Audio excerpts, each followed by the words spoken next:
Good evening दोस्तों, अटल अध्ययन official में आप सबका स्वागत है। आज हम मौर्य काल के बारे में अध्ययन करेंगे। आइए चलते हैं, हम लोग मौर्य काल के बारे में पढ़ते हैं। मौर्य काल का जो टाइम पीरियड है 322 321 बीसी पूर्व, कुछ लोग कहते हैं 322 ईसा पूर्व, कुछ लोग कहते हैं। तो 300 आप लोग 21 ही मारिए, क्योंकि घटना चक्र में भी इसका वर्णन पीछे भी माना है 321 ईसा पूर्व। तो 321 ईसा पूर्व से 184 ईसा पूर्व। मौर्यों का मूल निवास जो था पिपलीवन नेपाल में था। मौर्य को जो वर्ण था वो क्षत्रिय था, और कुछ विद्वानों का, कुछ इतिहासकारों का कहना है कि मौर्य का जो वर्ण था वो शूद्र था। इस पर भी इतिहासकारों में मतभेद है। तो जिसे ब्राह्मण साहित्य में मौर्य को क्या बताया गया है? शूद्र बताया गया है, जबकि बौद्ध जो साहित्य है उसमें मौर्य को क्षत्रिय बताया गया है। कौटिल्य अपने अर्थशास्त्र में मौर्य को मतलब राजा के बारे में, जब वो राजा की विशेषता के बारे में वर्णन करते हुए कहता है कि राजा कितना भी कमज़ोर हो वह क्षत्रिय होना चाहिए। तो इससे प्रतीत हो जाता है कि चंद्रगुप्त मौर्य जो है वो क्षत्रिय ही रहा होगा। ठीक, तो इसलिए कहा जा सकता है कि जो मौर्य थे वो क्षत्रिय थे। हमको जो जानकारी के साधन मिलते हैं उनका अध्ययन करते हैं। जानकारी के साधन के लिए मुख्यतः हम लोग सबसे पहले साहित्यिक साधन का अध्ययन करेंगे, उसके बाद पुरातात्विक साधन का अध्ययन करेंगे। जो साहित्यिक साधन है, साहित्यिक साधन एक होता है, एक पुरातात्विक। तो इन दोनों का हम लोग डिटेल में देखेंगे, कौन कौन से हम लोगों के कौन कौन से ऐसे साधन है जिससे मौर्य काल के बारे में हमें जानकारी मिलती है। तो ब्राह्मण साहित्य में हम लोग सबसे पहले पढ़ते हैं कौटिल्य का अर्थशास्त्र। कौटिल्य का अर्थशास्त्र की पुस्तक है। आप लोग याद रखिएगा कि ये क्या है, राजनीतिक विषय पर लिखी गई पुस्तक। कौटिल्य का उल्लेख है। तो कौटिल्य के बारे में लिखता है कि जो कौटिल्य था द्विवर्षभ था।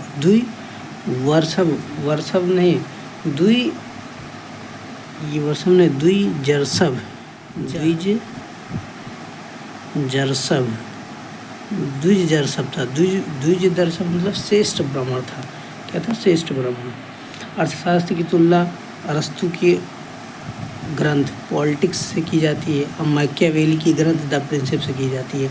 जैसे इन लोगों की मतलब कि अरस्तु की एक राजनीतिक विषय की पुस्तक है पॉलिटिक्स, और मैकियावेली की है द प्रिंस। इससे तुलना की जाती है, क्योंकि कौटिल्य की जो अर्थशास्त्र है वो एक प्रकार की राजनीतिक विषय पे लिखी गई पुस्तक है।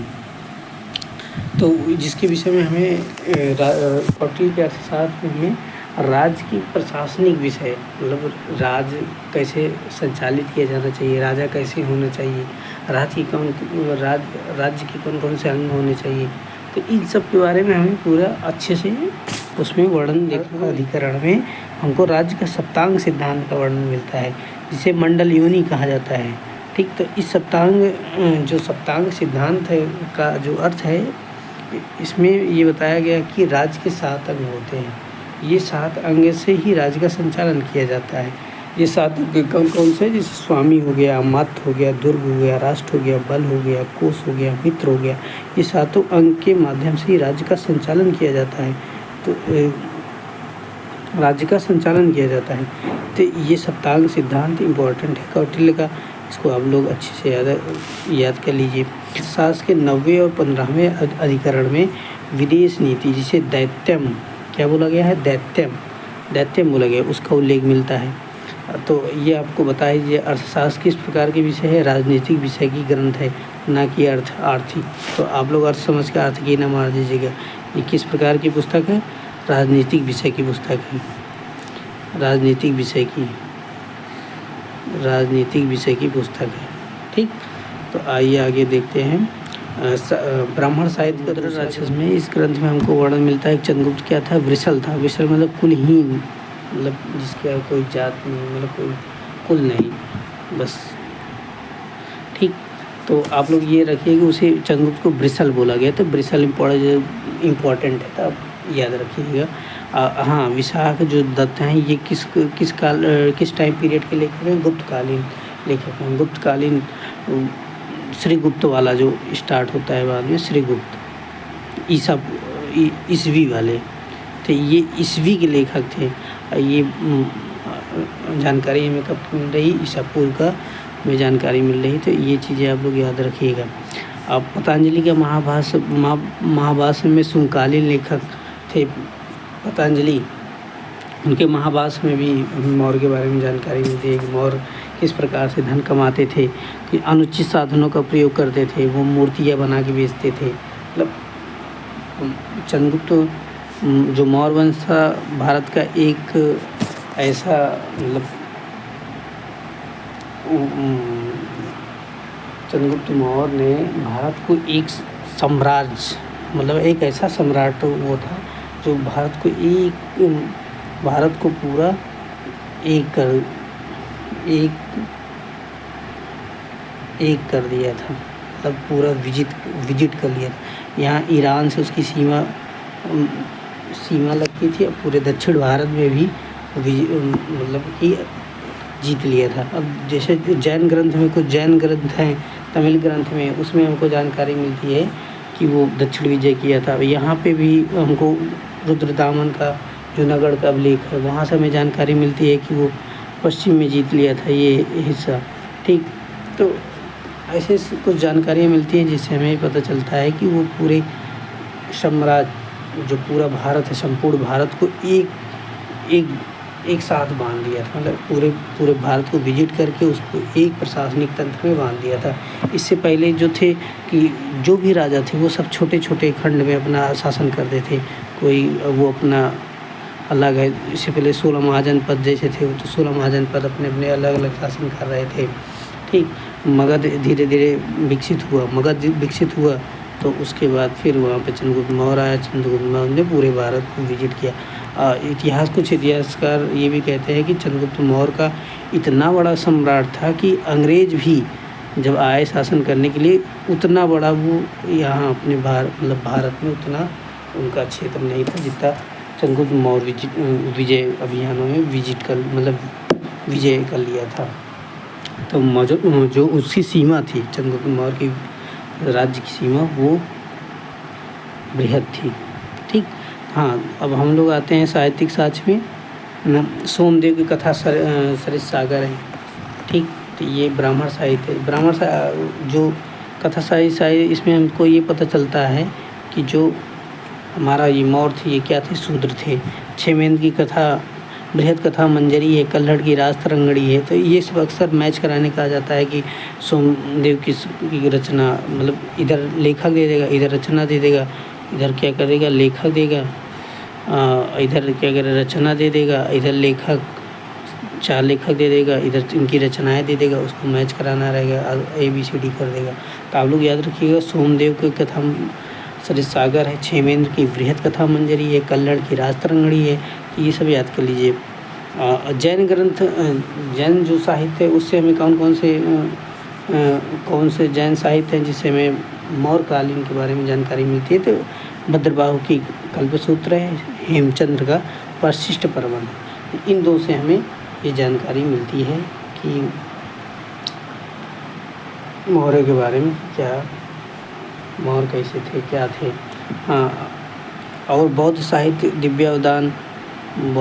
का दिव्यावदान जिसमें हमें ये पता चलता है कि अशोक क्षत्रिय था। पीछे ये भी पता चलेगा मौर्य काल जो मौर्य वंश थे वो लोग क्षत्रिय थे। दीपवंश महावंश है, महापरिनिब्बण सूत्र है, महापरिनिब्बण सूत्र है, अशोकावदान है, आर्यमंजूश्री मूल कल्प है। ये सबसे हमें मौर्य वंश के बारे में जानकारी मिलती है। विदेशी साहित्य भी है, विदेशी साहित्य में हमें जानकारी मिलती है। जैसे मेगास्थनीज की इंडिका है, उसके बारे में हमें, उससे भी हमें काफ़ी मौर्य के बारे में जानकारी मिलती है। ठीक, तो एक यूनान के लेखक हैं एरियन ने ही एनाबिसिस इंडिका जो इंडिका है मेगास्थनीज की, इसके बारे में जो छोटे छोटे इसके जो बच गए थे खंड अवशेष, उसी को पूरा संग्रह करके उसके बारे में बृहद अध्ययन किया है इन्होंने। क्योंकि मेगास्थनीज की कोई इंडिका उपलब्ध नहीं है पूरी तरह से। ठीक, तो हमें इसी पुस्तक में एरियन ही बताता है कि जो मेगास्थनीज है वो 304 BC से 299 BC में भारत में रुका हुआ था। ठीक, तो कहीं में भी मेगास्थनीज अपने इंडिका में ये वर्णन नहीं करता है कि भारत में दास प्रथा थी या वर्ण व्यवस्था का, तो इस सब के बारे में वो कहीं भी उल्लेख नहीं करता है। हाँ, वो ये ज़रूर बताया था कि भारत में जो जाति प्रथा जाति 7 वर्गों में विभाजित है। 7 जातियों, मतलब समाज जो है 7 जातियों में विभाजित है। अब ये 7 जाति ये ब्राह्मण, क्षत्रिय, वैश्य, शूद्र वाला नहीं, तो ये प्रशासनिक जाति मान सकते हैं आपकी। जैसे एक श्रमिक हो गया, किसान हो गया, मजदूर हो गया, प्रशासनिक हो गया, राजा हो गया, प्रधानमंत्री हो गया, अमात्य हो गया। तो इस तरह से वो 7 जातियाँ बताया था। और अन्य यूनानी और रोमन लेखक से भी हमको मौर्यकालीन के बारे में जानकारी मिलती है। जैसे स्ट्रोबो होगा और जस्टिन होगा, इन्होंने चंद्रगुप्त मौर्य को क्या बोला था? सेंड्रोकोटस कहा था। एरियन मतलब प्लूटार्क ने चंद्रगुप्त को एंड्रोकोटस बोला था। ठीक, तो ये दोनों बहुत इंपॉर्टेंट हैं। स्ट्रेबो और जस्टिन चंद्रगुप्त मौर्य को सेंड्रोकोटस बोला था, एरियन और प्लूटार्क ने चंद्रगुप्त को एंड्रोकोटस बोला था। ये दोनों आप लोग याद रखिएगा। सबसे पहले विलियम जोन्स ही था जिसने सेंड्रोकोटस और एंड्रोकोटस नामक व्यक्ति भारतीय इतिहास का चंद्रगुप्त मौर्य है इसके बारे में जानकारी देता है। तो विलियम जोन्स अपने आप में बहुत महान है, जिन्होंने ये पहचान किया कि ये जो स्ट्रेबो, जस्टिन और एरियन, प्लूटार्क है, सेंड्रोकोटस के बारे में चर्चा कर रहे हैं, ये कौन महापुरुष है? ये महापुरुष चंद्रगुप्त मौर्य हैं। इसकी जानकारी विलियम जोन्स ही देता है। ठीक, तो अब आते हैं जो चीनी लेखक है उसके बारे में भी उनसे भी हमें कुछ जानकारी मिलती है चंद्रगुप्त मौर्य के बारे में। जैसे फाहियान जब आया था तो वो लिखता है कि चंद्रगुप्त मौर्य पाटलिपुत्र में राजभवन बनवाया था। ठीक, फाहियान फिर लिखता है कि पाटलिपुत्र में अशोक द्वारा नरक बनवाने का उल्लेख करता है। वेन्सांग कहता है कि मैंने नरक की दीवारों को देखा है। इसिंग लिखता है कि अशोक की बौद्ध भिक्षु के रूप में मूर्ति देखी मैंने। तो इस तरह जानकारी मिलती है। और देखो पुरातात्विक साधन आ गए। पुरातात्विक साधन मौर्य को बहुत इम्पोर्टेंट है क्योंकि अक्सर एग्जाम में पुरातात्विक साधन से क्वेश्चन पूछे जाते हैं। तो पहला है साहगौरा यूपी में, महास्थान लेखा बांग्लादेश में, जिसमें हमें चंद्रगुप्त काल के बारे में जानकारी मिलती है। ठीक, तो ये 2 हो गए। दूसरा है रुद्रदामन फर्स्ट, जूनागढ़ का अभिलेख है जिसमें हम संस्कृत भाषा का है, जिसे चंद्रगुप्त और अशोक के बारे में जानकारी मिलती है। तो हाँ, जूनागढ़ अभिलेख में जो ये हमें जानकारी भी मिलती है कि वहाँ पे एक मौर्य का एक मतलब कौन था? राजपाल था। कौन? पुष्पगुप्त। कौन? पुष्पगुप्त था। पुष्पगुप्त जिसने क्या किया था? सिंचाई के लिए बांध बनवाया था। तो जिससे ये पता चलता है कि यहाँ तक गुप्तों का भी मतलब गुजरात ये वाले सौराष्ट्र वाले एरिया में मौर्यों का अधिकार था। और अशोक के अभिलेख से बारे में पर्याप्त जानकारी मिलती है। अच्छा, अभिलेख क्या होता है? अभिलेख होता है किसी भी कठोर सतह पर हम किसी लीप को उत्कीर्ण कर देते हैं तो वो क्या होता है? अभिलेख होता है, जिसे पढ़ा जाता है। हाँ, अभिलेख को हम कई खंडों में बांट के देख सकते हैं। जैसे शिलालेख हो गया, स्तंभ लेख हो गया। क्या? शिलालेख, स्तंभ लेख, गुफा लेख, ताम्रलेख और लौहलेख। तो अशोक के हमको मुख्यतः 3 प्रकार के लेख मिलते हैं, जैसे शिलालेख हो गया, स्तंभ लेख हो गया, गुफा लेख हो गया। ठीक, तो ये तीनों के बारे में हम डिटेल में अध्ययन करेंगे। जब अशोक का हम लोग अध्ययन करेंगे आगे चैप्टर में, तो अशोक के सारे अभिलेखों के बारे में हम अध्ययन करेंगे। उसके जो 14 अभिलेख हैं, 14 अभिलेख के बारे में डिटेल में अध्ययन करेंगे। ये 14 अभिलेख 8 स्थान में प्राप्त हुए थे, उसके बारे में अध्ययन करेंगे।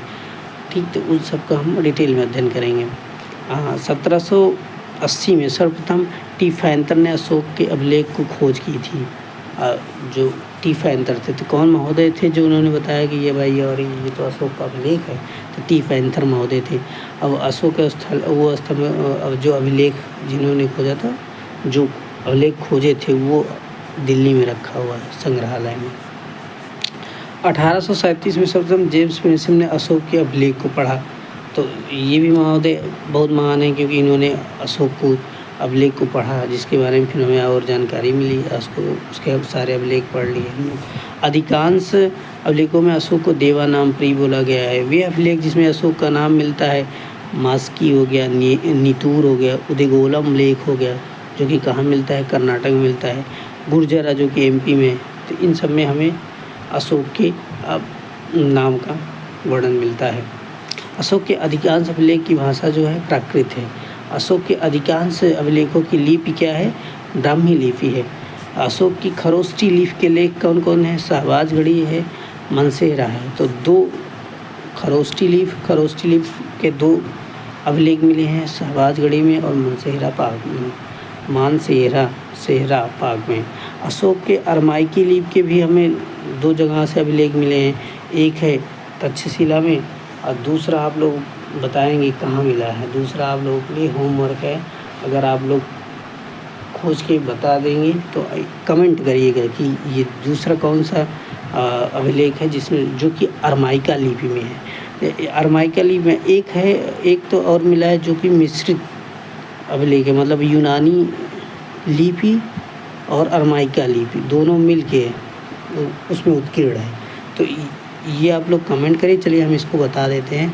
ये वाला आप लोग बताइएगा, ये खोज के इसको तो हम बता दे रहे हैं कि लंघमान का जो अभिलेख था, कौन? लंघमान। तो लंघमान का जो अभिलेख था वो अरमाइका लिपि में था। लेकिन आप लोग ये बताइए मिश्रित जो लिपि पे था, यूनानी और अरमाइका, कौन कौन दो? यूनानी और अरमाइका। अरमाइक लिपि